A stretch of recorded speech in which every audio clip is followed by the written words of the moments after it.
DLED जोटा कि सीटी तो कट ऑफ मार्क आसी सेकेंड सिलेक्शन जो तो कट ऑफ मार्क केते अच्छी जोटा कि आम कोर्स रोचे 2018 2020 जो एजुकेशन सेशन रोचे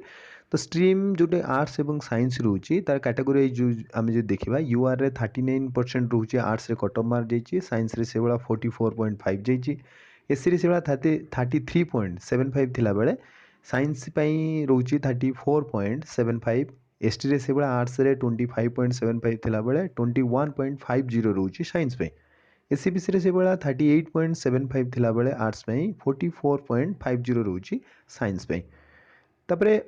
यूआर रे अच्छी एससी रे अच्छी तो आप पॉज करके वीडियो को देखिपारे जे केते केते कट ऑफ मार्क सब रही तो UR SC ST OBC M SCBC M सब विभिन्न कोटा विभिन्न प्रकार कट ऑफ मार्क रही तो कौन अच्छे आप वीडियो को पॉज कर देखिए जो स्पोर्ट्स कोटा आम देखा यूआर रे 23.25 थिला बेले आर्ट्स 27.25 रही साइंस एससी रे स्पोर्ट्स कोटा से 14.50 थिला बेले 15.75 रही साइंस से भाई एसटी स्पोर्ट्स कोटा रोचे 7 रोचे ओनली 7 रोचे एससीबीसी स्पोर्ट्स कोटा रोचे 22.50 रोचे आर्ट्स